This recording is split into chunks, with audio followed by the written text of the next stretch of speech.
भी रहेगा क्योंकि आर्थिक चुनौतियों से जूझ रही है सरकार को कई हल भी सामने रखने हैं।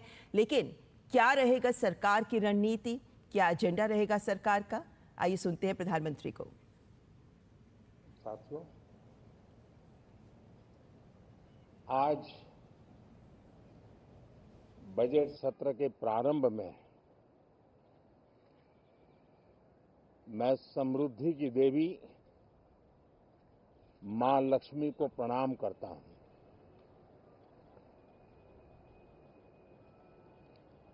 और ऐसे अवसर पर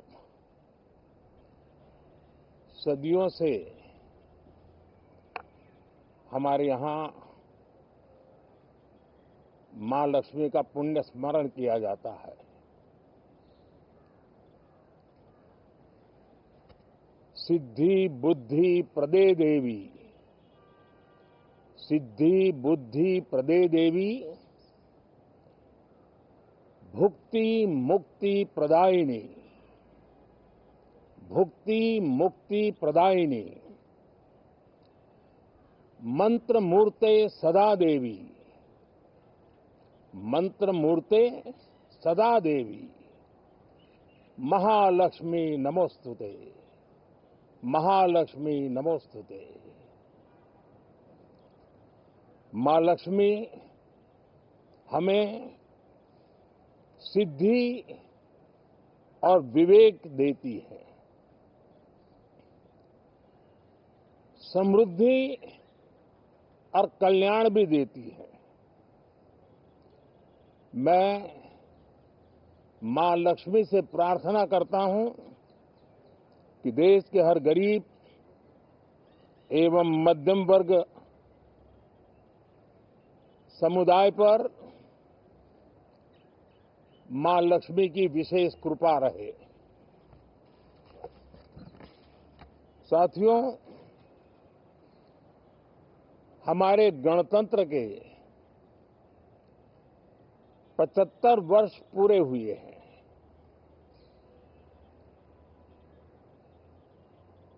और ये हर देशवासी के लिए सर्वाधिक गौरवपूर्ण है और विश्व के लोकतांत्रिक जगत के लिए भी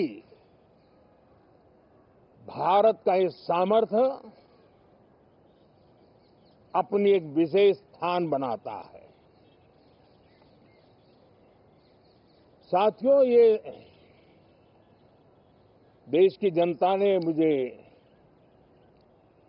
तीसरी बार ये दायित्व दिया है और इस तीसरे कार्यकाल का ये पहला पूर्ण बजट है।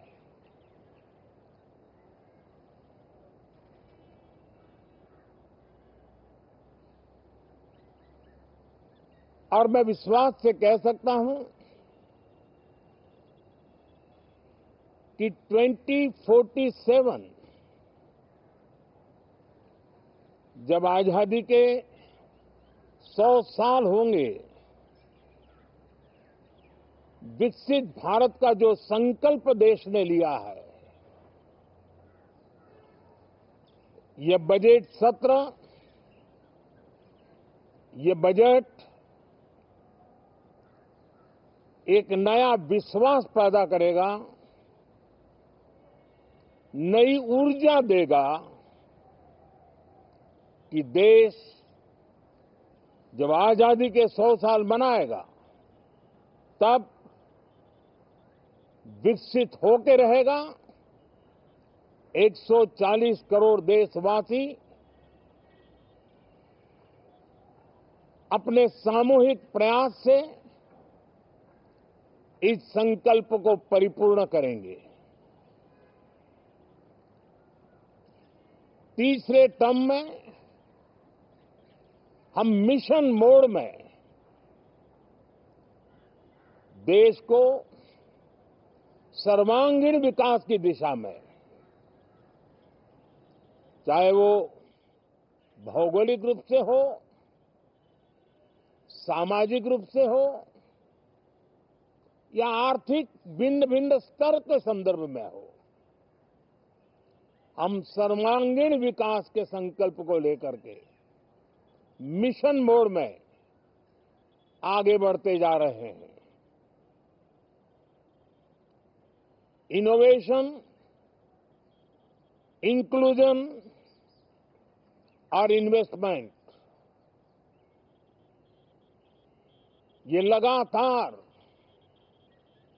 हमारे आर्थिक गतिविधि के रोड मैप का आधार रहा है।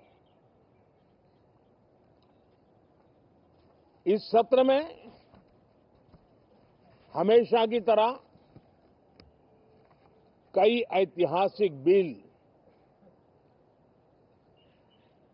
पर सदन को चर्चा होगी और व्यापक मंथन के साथ वो राष्ट्र की ताकत बढ़ाने का काम करने वाला कानून बनेंगे। विशेषकर नारी शक्ति के गौरव को पुनः प्रस्थापित करना,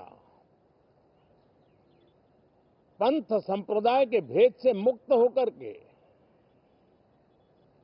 हर नारी को सम्मानपूर्ण जीवन मिले, उसको भी समान अधिकार मिले, उस दिशा में इस सत्र में कई महत्वपूर्ण निर्णय लिए जाएंगे। Reform, perform and transform.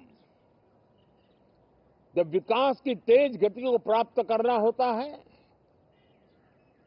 तो सबसे ज्यादा बल रिफॉर्म पर रहता है। राज्य और केंद्र सरकार ने मिलकर के परफॉर्म करना होता है और जन भागीदारी से हम ट्रांसफॉर्मेशन देख सकते हैं। हमारा युवा देश है, युवा शक्ति है और आज जो 20-25 साल की आयु के नौजवान है, जब वो 45-50 साल के होंगे तब वो विकसित भारत का सबसे बड़े बेनिफिशियरी होने वाले हैं। उम्र के उस पड़ाव पे होंगे, नीति निर्धारण की व्यवस्थाओं में उस जगह पे बैठे होंगे कि वे गर्व के साथ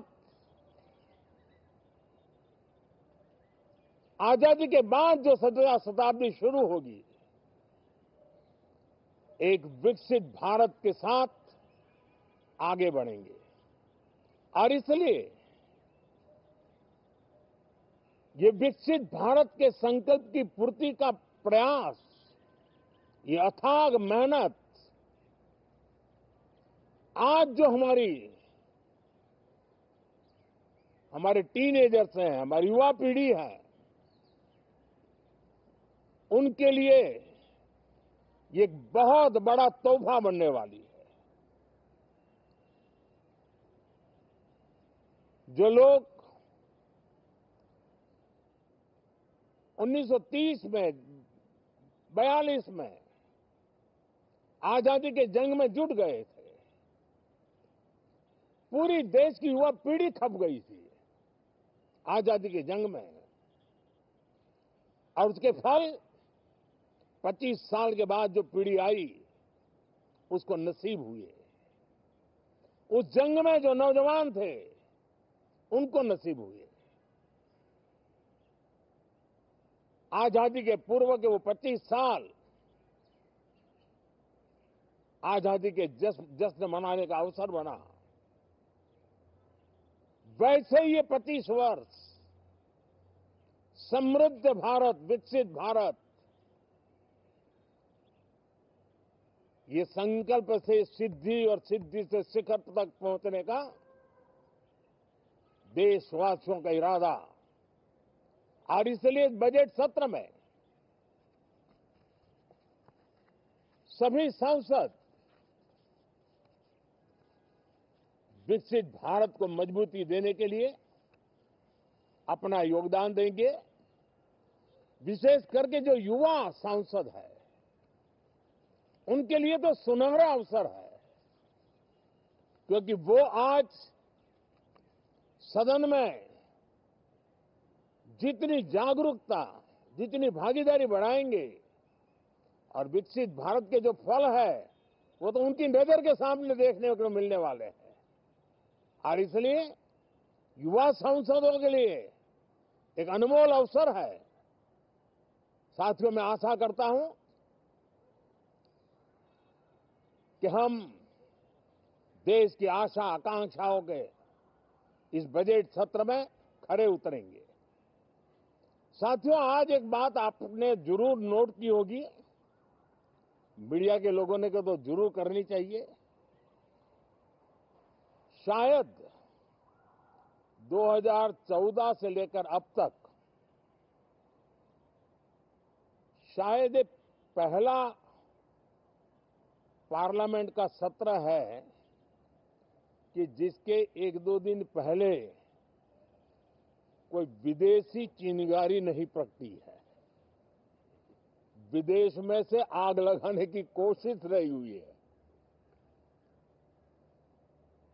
10 साल से यानी 14 से देख रहा हूं, हर सत्र के पहले शरारत करने के लिए लोग तैयार बैठते थे और यहां उसको हवा देने वालों की कोई कमी नहीं है।